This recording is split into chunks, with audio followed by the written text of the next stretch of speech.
자, 보겠습니다.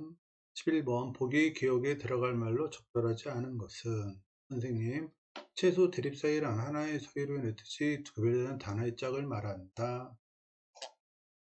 채소 대립상이라는 개념이 나와 있고요. 가령 채소 대립상 살과 쌀은 시옷과 상시옷으로 인해 뜻이 달라지는데 이때의 시옷, 상시옷은 의문의 자격을 얻게 되죠. 이처럼 채소 대립상을 이용해 의문들을 추출하며 의문 체계를 수립할 수 있어요.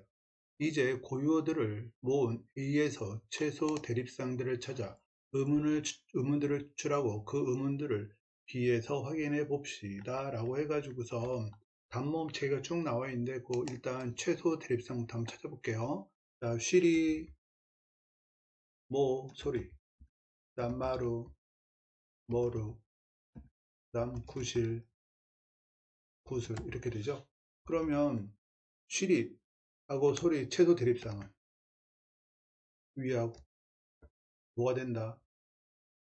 오 이렇게 될 것이고, 그 다음 마루, 머루는 아하고 어가 되겠죠. 그 다음 구실, 구슬 이하고 뭐가 된다? 을가 되겠죠. 얘네들이 최소 대립상입니다. 그러면 여기서 위라는 건 무슨 모음?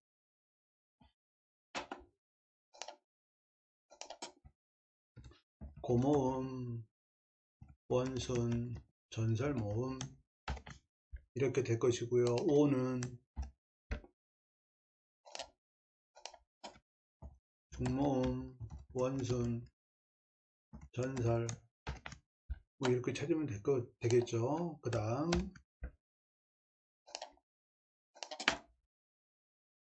점음, 형순, 우설,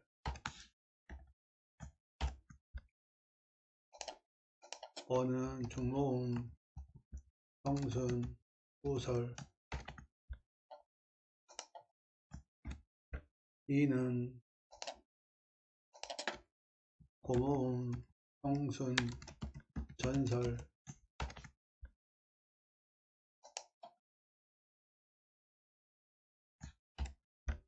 은은 고모음, 형순, 우설.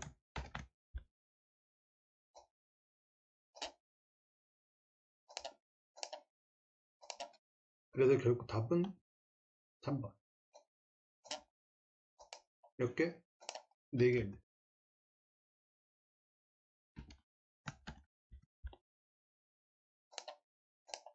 자, 그 다음. 자, 12번, 13번. 다음 글을 읽고 물음에 답하시오. 구사적 사실이 현대국의 일관되지 않은 현상을 이해하는 데 도움이 되는 경우가 많다.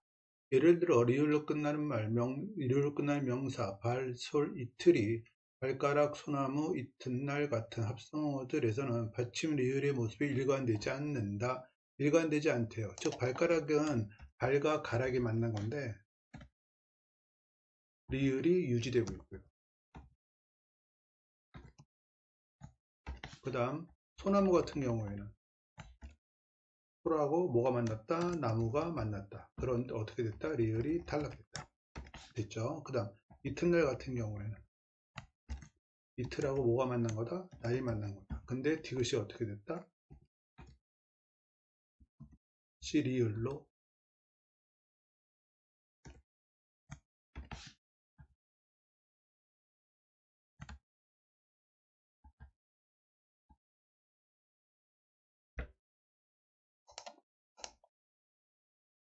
자, 이렇게 리을의 모습이 일관되지 않답니다. 됐죠? 이를 위해서는 이들의 단어의 옛 모습을 알아요.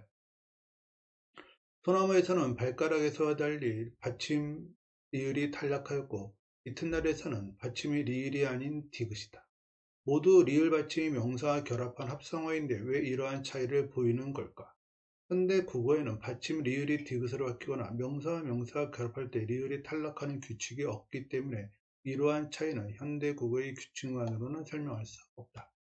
다음 볼게요. 발가락은 중세 국어에서 발가락이었다. 시옷이 붙어있는 발가락이었대요. 그 다음 중세 국어에서 시옷은 관형격 조사, 발의 가락 이런 뜻인가 봐요. 사용되었으므로 발가락은 구로 파악된다. 이는 발, 엄지가락, 엄지발가락 같은 예를 통해 잘 알 수 있다. 이후 시옷은 점처 관역격 조사의 기능을 잃고 합성어 내부의 사이 시옷으로만 존재 흔적이 남았는데, 이에 따라 중세국어의 발가락은 현대국어 발가락이 되었다. 즉 된소리가 된다는 얘기입니다. 사이소리 현상. 그 다음 소나무는 중세국어에서 명사 솔에 나무의 옛말인 나무가 결합하고 리을이 탈락한 합성어 소나무로 나타난다. 소나무, 그 리을이 탈락했대요. 왜냐하면 솔과 나무기 때문에. 중세국어와 달리 명사와 명사와 결합하여 합성어가 될 때 니은, 디귿, 시옷, 지읒이 시작되는 명사 앞에서는 뭐가 탈락됐다? 받침 리을이 탈락했다. 그래서 솔나무에서 솔자에서 리을이 니은 앞에서 탈락한 규칙이 있었다. 뭐 이런 얘기입니다.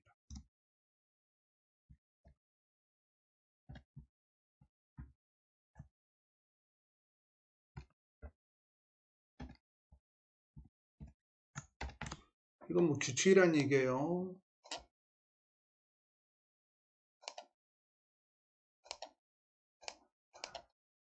이튿날은 중세국어에서 자립명사 이틀과 날 사이에 자립명사 이틀과 날이 있답니다. 그 다음 사이에 관역격 조사 시옷이 결합한 이튿날로 많이 나타났었는데, 이 시옷은 이틀 밤, 이틀길에서의 시옷과 같은 것이다. 즉 이틀에는 시옷이 많이 붙었었나 봐요. 중세국에서 이튿날은 이튿날로도 나타냈대요. 즉 이율이 없어졌나 봐요. 나타났는데 군대 국어로 오면서 리을이 탈락한 합성어 이튿날로 굳어지게 되었다. 리을이 탈락.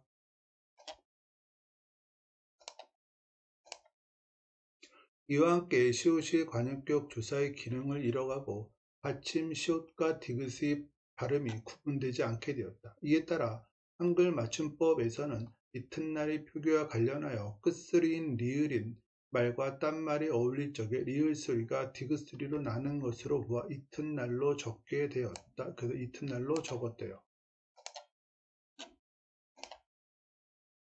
그 다음 그러나 이때의 디귿은 리을이 변한 것으로 설명되지 않으므로 디귿이 리을로 변한 것입니다.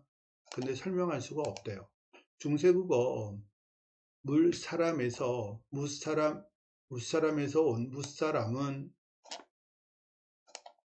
시옷으로 적는 것은 국어의 변화 과정을 고려한 관점에 부합한다.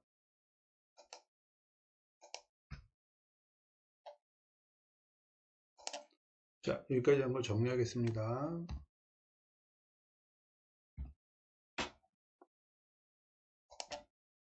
자, 보면 발가락 같은 경우에는 리을이 유지되고 있다 뭐 이런 얘기고, 소나무는 솔과 나무가 붙었는데 리을이 탈락했다는 얘기고요. 이튿날 같은 경우는 리을이 디귿으로 변해버렸다는 얘기잖아요. 그런데 발가락 같은 경우에는 이렇게 시옷이 들어가 있는데 이 시옷이 관형격 조사다 뭐 이런 얘기가 나와 있었고, 그 다음 솔나무 같은 경우 리을이 탈락한 거래요. 그죠? 왜냐하면 중세 국어에서는 니은, 디귿, 시옷, 지읒 앞에서 받침 리을이 탈락하기 때문에, 즉 나무에서 니은 앞에 리을이 있기 때문에 그 리을이 탈락했다는 이야기죠. 이해됐죠? 그런데 이튿날 같은 경우 이튿날은 자립명사 이틀과 날이 결합한 거래요.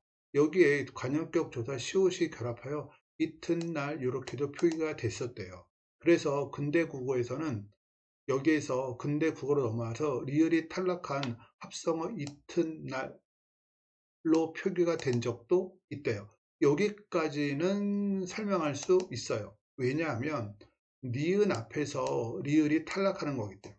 이해됐죠? 여기까지는 오케이. 그런데 받침과 받침 시옷과 디귿의 발음이 구분되지 않아서 한글 맞춤법 통일할 때는 뭘로 적었다? 이튿날로 적었다. 그러면 이튿날로 적었다라는 얘기는 무슨 얘기다? 리을을 디귿으로 적은 건데 리을이 디귿으로 변한 거 이거 규칙으로 설명할 수 없다 그 얘기입니다. 이해됐나요? 그런데 똑같은 구조로 이튿날 이렇게 적었던 것처럼 물사람도 이렇게 적었었대요. 사이시오, 아니 시옷이 관형격 조사로. 그런데 이거는 현대 어떻게 된다? 무사람으로 적는다. 이유는 리을을 탈락시킨 거죠. 왜? 시옷 앞에서는 리을이 탈락한다고 했기 때문에.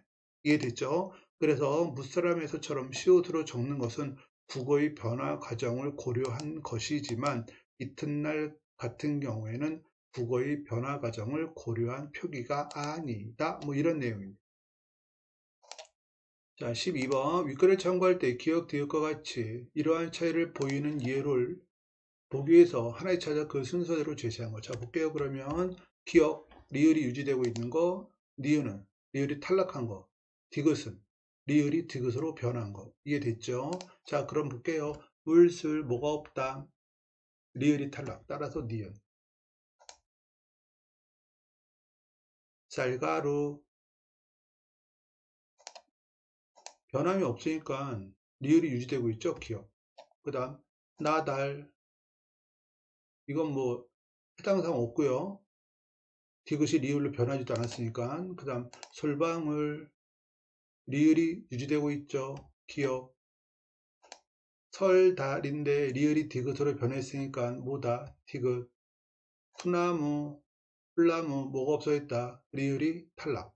그래서 니은. 그래서 결국 답이 될 수 있는 거 몇 번? 2번. 자, 이렇게 보면 되고요. 자, A를 바탕으로 보기의 자료를 탐구한 내용으로 적절하지 않은 것. 탐구 주제.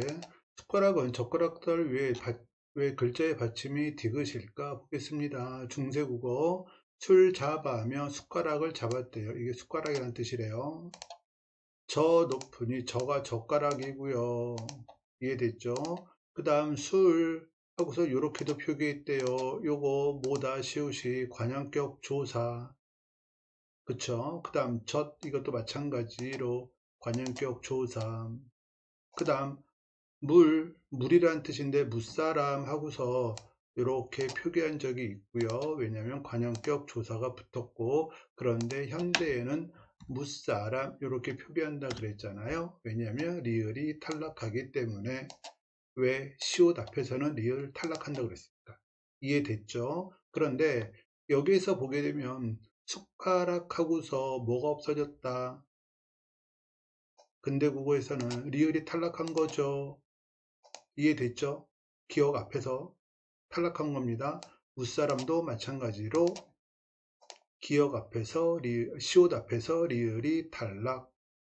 여기까지는 이해됐을 것 같고요. 여기 시옷 시작되는 명사 앞에서는 리을이 탈락한다고 그랬기 때문에 이 부분 그렇게 보면 되고요. 똑같이 그 다음 현대국어에서 술로 밥을 뜨다. 자, 여기에서는 요게 약간 어려웠을 텐데 문법에 맞지 않는다 그랬잖아요. 이게 무슨 얘기냐면 여기 술이 있는데 여기에서 이 술은 자립명사예요. 어떻게 하냐면 관형어가 없기 때문에. 근데 여기에서 술은 즉 자립명사는 못 쓰인다는 얘기입니다. 왜? 밥 한 술 하고서 이 술이 맞는 말인데 여기서 술은 한이라는 것이 뭐냐면 수관형사, 즉 관형의 수식을 받고 있잖아요. 따라서 얘는 의존명사 이렇게 봐야 됩니다. 이해됐죠? 이게 뭐하고 연결되냐면 바로 이 1번 선택지. 중세국어 술과 저는 중세국어 이틀처럼 자립명사, 여기 이틀 자립명사라고 나와 있었잖아요. 바로 이 부분입니다. 그럼 술과 저가 자립명사라는 거 어떻게 알 수 있다? 관형어가 없기 때문에 알 수 있다. 이해됐죠? 그 다음 현대국어 술과는 차이가 있건 술하고서 이거 그대로 못 썼습니다. 이유는 얘가 현대국어에서는 의존명사로 쓰이고 있다는 이야기죠. 왜? 관형어 한이 쓰이고 있기 때문에. 따라서 현대국어 술과는 차이가 있다라는 말은 즉 중세국어 술, 저, 이틀은 자립명사지만 현대국어 술은 의존명사다. 그래서 차이가 있다. 그 뜻입니다. 이해됐죠? 그 다음 2번 선택지. 중세국어 술과 저의 결합에서 리을이 탈락한 합성어가 현대국어 수저로 이어졌군. 이거는 뭐 써보면 알죠? 술 플러스 저. 그래서 그 뭐가 됐다? 수, 저. 뭐가 됐다? 리을 탈락. 이해됐죠? 맞는 말. 그 다음 중세국어 술과 저는 명사로 시작할 때 중세, 이틀이나 물과 같이 모두 관용격 조사 시옷이 결합할 수 있었군. 이거 맞는 말이죠. 이틀. 여기에서 보면 요거 시옷 결합되어 있던 거 보이죠. 그 다음 술에서 여기도 마찬가지 보이죠. 저도 마찬가지 보이죠. 그 다음 물도 마찬가지 다 시옷이 결합할 수 있었습니다. 맞는 말. 그 다음 4번 선택지. 근대국어 숟가락이 현대국어에 와서 숟가락으로 적히는 것은 국어의 변화 과정을 고려한 관점에 부합하지 않는 점에서 이튿날의 경우와 같군. 이거 봅시다. 이틀 플러스 날. 그래서 뭐가 됐다? 이튿날. 뭐가 뭘로 변했다? 리을이 디귿으로. 마찬가지로 숟가락도 마찬가지 술 플러스 가락 하고서 뭐가 됐다? 숟가락. 이렇게 된 단어잖아요. 이것도 마찬가지 뭐가 리을이 디귿으로 된 거잖아요. 바로 이게 국어의 변화 과점에 부합하지 않는다 라는 내용이죠.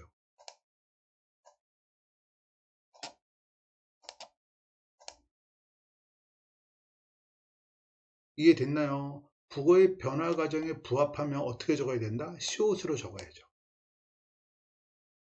이해됐죠? 그 다음 5번. 현대국어 숟가락과 무사람의 첫 글자 받침이 다른 이유는 중세국어 술, 물이 현대국어로 일이 탈락한 후 시옷의 발음이 서로 달랐기 때문에 얘네가 이렇게 된 게 아니죠. 이해됐죠? 요거 그 답이 5번. 뭐 생뚱맞은 이야기입니다. 5번 선택지는 무사람은 국어의 변화 과정을 고려한 것이고, 이해됐죠? 숟가락은 국어의 변화 과정을 고려한 것이 아니고요. 즉 설명할 수 없는 그러한 사례였잖아요. 그래서 답이 5번. 14번 보기의 A씨를 이해한 내용으로 적절하지 않은 것 그랬습니다. 자, 지금 이걸 보게 되면 뭐가 나오냐면 일단은 뭐 두 개의 문장 성분을 요구한다. 아는 문장, 안긴 문장 뭐 이런 말이 나오는데 요거 잠깐 개념 정리하고 가겠습니다. 자, 볼게요.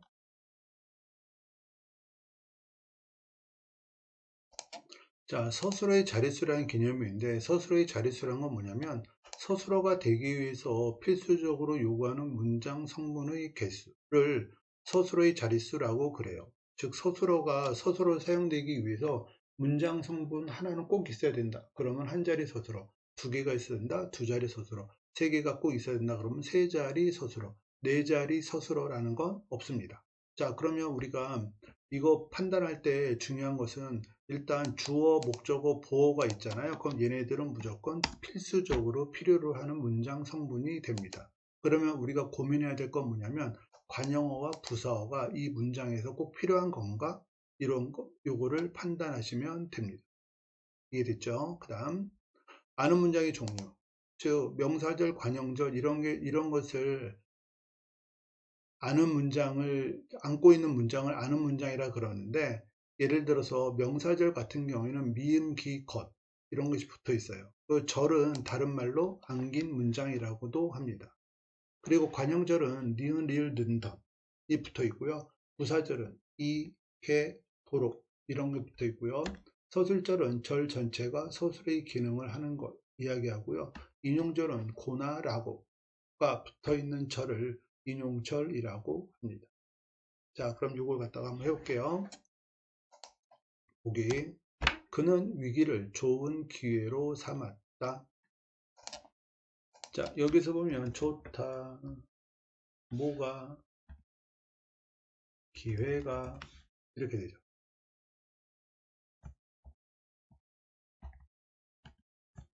기회가 주어, 좋다가 서술어. 따라서 절. 그런데 뒤에 뭐가 붙어 있다? 니은이 붙어 있는 거죠. 니은이 붙어 있으니까 뭐다? 관형절. 관형절은 문장 성분으로 관형어. 뭘 꾸미고 있다? 기회를 수식.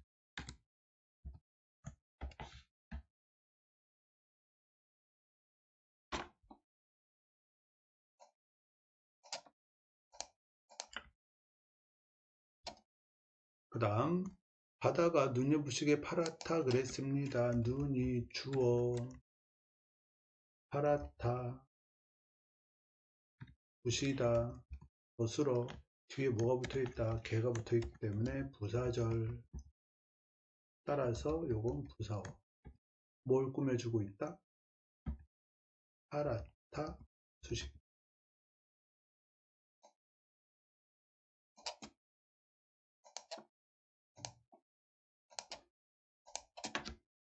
자, 그 다음 동주는 반짝이는 별을 응시했다. 이거 전체 문장의 서술은 뭘까요? 응시하다죠? 응시했어요. 누가? 동주가. 뭐를? 별을. 얘가 전체 문장에서 얘가 아는 문장입니다. 전체 문장이라고 보면 되고요. 그 다음에 반짝이다, 뭐가, 별이 이렇게 되겠죠. 반짝이다에 뭐가 붙어있다? 는이 붙어있다. 는이 뭐라? 관형절, 관형어 역할. 뭐를 꾸며주고 있다? 별을 수식해주고 있지요.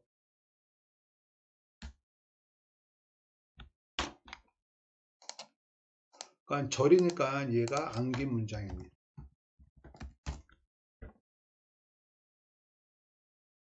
자, 볼게요. A 삼았다는 주어 이외에도 두 개의 문장 성분을 필수적으로 이에 두 개의 문장을 필수적으로 요구하는군. 맞지요? 그는 하나, 위기를 둘, 기회로 셋, 삼았다는 그래서 주어, 목적어, 부사어.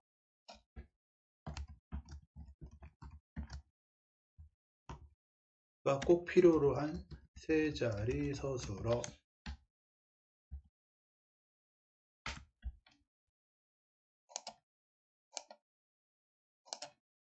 그 다음 2번 선택지 바다가 눈이는 각각 다른 서술의 주어군. 자, 볼게요. 바다가 어떻게 했다? 파랗다. 즉 파랗다의 주어 바다가, 눈이는 부시다의 주어. 됐죠? 따라서 2번 맞는 말. 그 다음 3번 별을은 안긴 문장의 목적어이면서 별을 안긴 문장 다른 말로 하면 절 이거 하는 겁니다. 여기에는 목적어 있나요? 없습니다. 그래서 안긴 문장의 목적어 요거 틀렸지요. 그 다음 아는 문장의 목적어군 맞죠? 그 말은. 그래서 답은 3번. 그 다음 좋은가 반짝이는 안긴 문장의 서술어 이건 A 좋다, 뭐가, 기회가, 절 안긴 문장입니다. 그 다음 반짝이는 반짝인데요. 뭐가, 별이, 관형절의 서술어. 절은 다른 말로 하면 안긴 문장 맞는 말이고요. 그 다음 B 눈이 부시게 와 C 반짝이는 수식의 기능을 하는군. 그렇죠. 눈이 부시게 파랗다. 그 다음 반짝인다, 별 수식하고 있잖아요. 이해됐죠? 따라서 답이 3번. 15번 보기를 활용하여 국어사전을 만드는 활동을 하였다. 표지어 A와 M은 BC에 들어갈 말로 적절한 것은 그랬습니다. 약속 날짜는 밖에 잡았다, 밖에 앉았다, 밭투 잡았다, 밭투 다가갔다, 뭐 이런 문장들이 있는데 지금 여기서 보게 되면 일단 봤다라는 게 형용사래요. 그리고 선택지를 보게 되면 A에 들어가는 게 다 부사랍니다. 그럼 여기서 밖에가 부사냐 밭투가 부사냐 일단 이것만 결정하면 됩니다. 이해됐죠? 그러면 밖의 기본형 봤다 이렇게 되잖아요. 그럼 밖에는 몽땅 다 뭐다? 형용사, 바투가 부사. 그래서 답이 될 수 있는 건 4번 아니면 5번. 이해됐나요? 자, 그럼 여기에서 봤다를 보게 되면 봤다 아니 부사. 자, 부사로 볼게요. 여기 보게 되면 두 대상이나 물체의 사이가 썩 가깝다에 해당하는 예문을 찾으래요. 그럼 뭘까요? 리을이 되겠죠? 바투 다가갔다. 이거는 가까이 다가갔다. 뭐 이런 의미인 것 같으니까. 그래서 결국 B에 들어가는 건 리을. 그래서 답이 5번. 자, 이렇게 보시면 됩니다. 오늘은 여기까지입니다.